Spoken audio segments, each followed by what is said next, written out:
ingkang sampun lumapa. Ndadosaken kawuningan dadekke kawuningan ngene sedaya prajurit saking mriku boten kuwagat ngunduraken dhateng prajurit Marang. Perang adat wis diwiwiti. Nggih. Campuing peperangan ing antaraning Kabupaten Madiun saha ing Kabupaten Barat nanging kabeh kawula ana ing Kabupaten Madiun padha kapracundhang asoring sulit Lekaten kasih. Monggo Senopati Nirmala iki netapaken para wadya. bener Senopati Nirmala Menika leres pangandikan Wiraka Patih Kanjeng. Awit nalika semanten kula mapak para prajurit saking Barat Madiun. oh Nang ing karanggan menika para prajurit ing Madiun menika kasurang yuga Kanjeng. prajurit Madiun kalah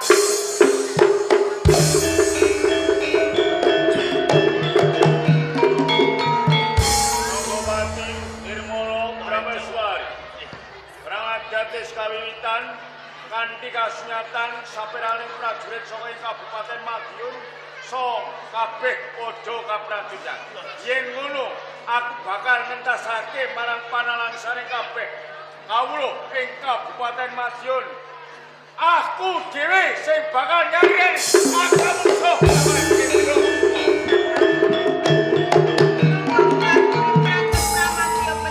Prameswari Ranggapati Nirmala yo kene jiramu nyandhet marang Jumangkah arep mapakake bebarisaning prajurit saka Kabupaten Barat. Panjenengan menika sering pengayoman. Sarut dinungu menawi panjenengan menika jengkar pribadi wonten ing medan loko. Menawi panjenengan menika mimpang boten badhe kondang. Menawi panjenengan menika kawon malan jejer wirang panjenengan. Mbok monggo panjenengan menika bakal kanthi sarana aris menika lak kathah para senopati wonten ing Madiun. Boten namung setunggal kamar. Mbok menawi wonten senopati ingkang dereng majik sak kontengan griya ta. Ranggapati rungu saka njuk aturing garwa. Menika leres aturipun ingkang garwa. Menawi panjenengan badhe Jumangkah pribadi. Menika kirang prayoga. Panjenengan katur lenggah wonten ing Dampar, wonten ing Kabupaten wonten senopati ingkang dereng nyetingaken pidhanipun. Ranggapati peparisaning senopati perang saka ing Kabupaten Madiun siji wae ora ana sing ngalahake. Barisaning prajurit saka ing Kabupaten Barat jur sapa sing bakal tak jokke ana ing satengahing medan logo mungsuh barisaning prajurit saka ing Kabupaten Barat. Wonten jago liring kuning ingkang dari timur abar wonten ing adun-adun. Napa tesih wonten paman? Aku kabeh Senopati wis majukan. Yen nanging saking pemanggih kula tasih wonten jagone wong Madiun. Wonten sanes anaming panjenengane Senopati Brojonata. Terus aturipun Nirmala.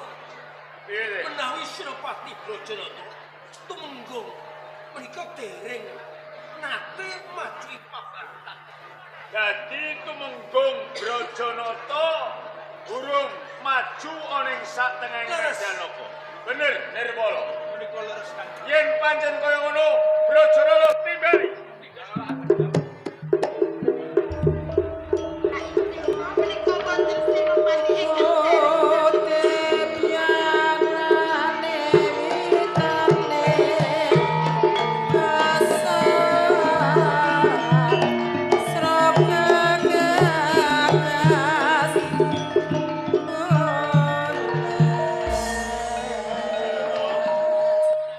Sabdet ing dak jroning atimu ing apa sebabé ana kawula kang tumeka ana ing katemunggungan sliramu kang supaya lumarap sowan nyang pendopo ing Kabupaten Madiun. saya tos kula pratapan salebetipun manah awit katemben kemawon kula wonten ing katemenggung kadadak temenggung nirmala rebeki kula supados abiyantara wonten sedal duh Kanjeng Dipati menawi temenggung Brojonata gadah kalepatan sagah nampi pitulung Temenggung Brojonata sabda paring dawuh anggono gagapi aja nganti landhep dengkul. Apa to sebabe? Yen aku pidana kelawan sliramu. Sliramu ora duwe kaluputan ing pranataning negara ana ing Kabupaten Madiun. Nanging kawuranira sliramu kang supaya lumarap ana ing penjapa ing Kabupaten Madiun. Ana perkara sing bakal tak ucapke kelawan sliramu. Brojonata, kawuranira perang adat ing antaraning Kabupaten Madiun saha ing Kabupaten Barat wis kawiwitan. Basan ing Kabupaten Madiun wis kinepung wakul untu binaya mangan. Kawula saha ing Kabupaten Madiun kang dipandhegani Adipati Barat Indra Kusuma. Campuing peperangan ing Kabupaten Madiun saha ing Kabupaten Barat. Ing Kabupaten Madiun wis ora kuwawa kalah kabeh. Mula Brojonata sliramu gak timbali ana ing penjapa ing Kabupaten Madiun. Sliramu bakal ndak kalungi Sekari Nonce minangka winisudan dadi senopati perang ning Kabupaten Madiun.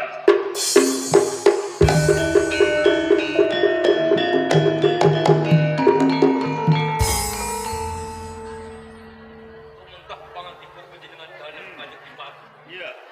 Rumaos nempel kamukten wonten ngarsa panjenengan. Ugi wonten ing Kadipaten Madiun menawi panjenengan sampun wiji senopati boten sanes namung cekap Temenggung Brojonata. Pramila menawi pejah sampun pas lantrek rungkepi bumi aji wonten ing Madiun. Kula saged Agus, yen pancen kaya ngono, sireping peperangan ing antaraning Madiun saha ing Kabupaten Barat, kowe kudu bisa mbuntuk Adipati saha ing Kabupaten Barat. Ingkang sowan Rama.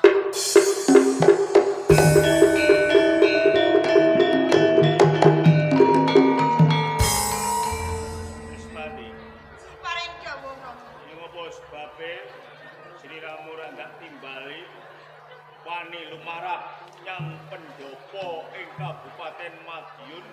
Apa sing kok karepmu? Pangapuntenipun nadung uga ingkang kathah. Jalaran katemben kemawon kula beblagi.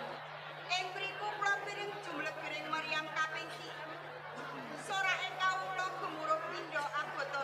Ya. Atak rupianipun katemben kemawon wonten wisuda. Lajeng wonten wisuda napa menika Rama? Respati, kawuranira bener sing dadi ucap adat lupiya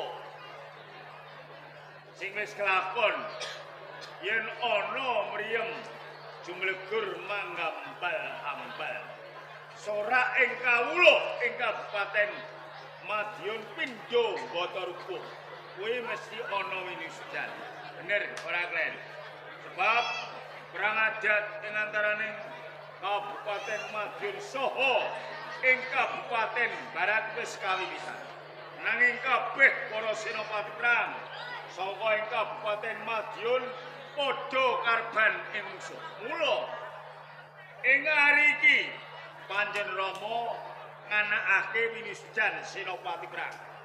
Sapa sing ndak pinisuda dadi senopati perang saha ing Kabupaten Madiun ora liya Temenggung Brojonata.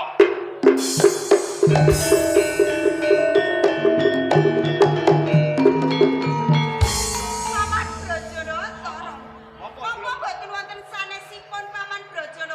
bebarisaning Senopati Perang saking Kabupaten Madiun wis ora kuwowo ngadepi Rordane kawula saking Kabupaten Perang. Monggo ing Madiun menika tasih wonten Senopati Rama. Yen Sri Ramu ngandhakake Senopati Perang sakliyaning Brajanata njur sapa Senopati Perang? Kula piyambak Rama. Hah?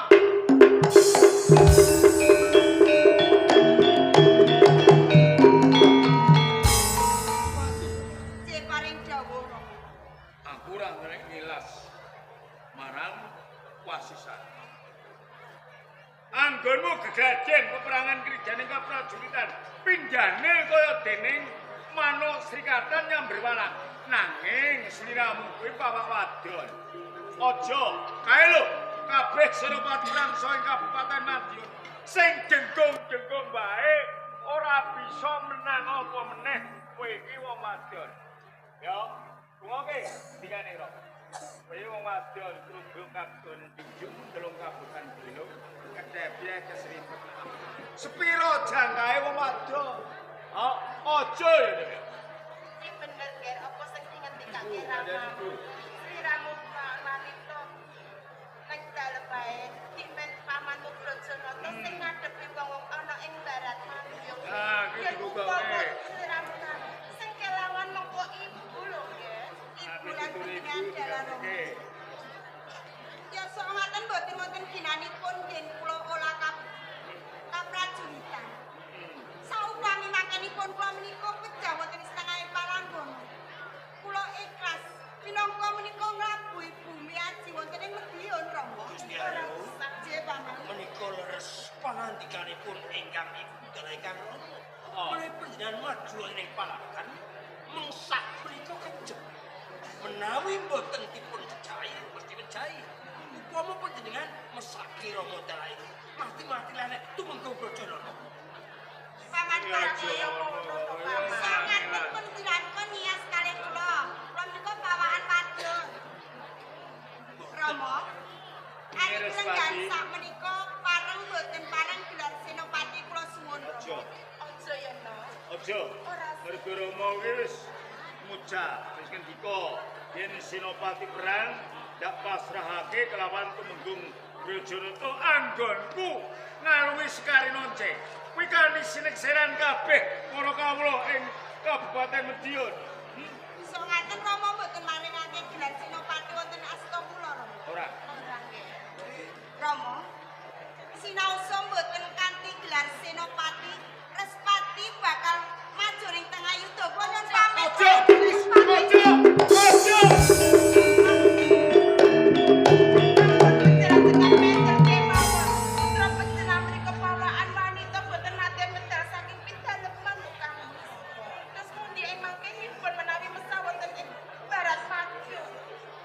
Cilik panjen ngono iku rada wangkat. Nggih, kula dipun majak. Heeh. Ya ngene, tumenggung Brajanata. Najan to putriku Respati.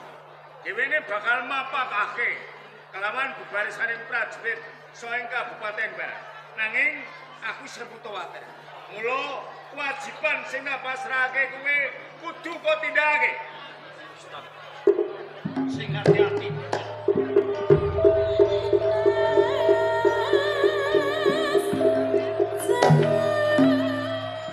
Ranggapati Tumenggung Nirmala.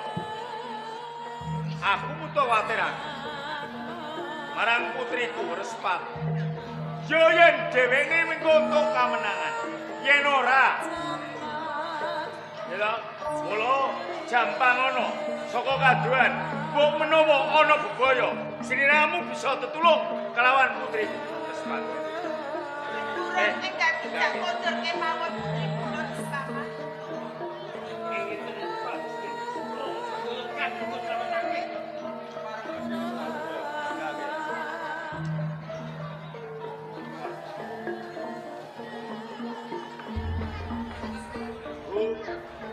Sementara berampen sanggare pamuja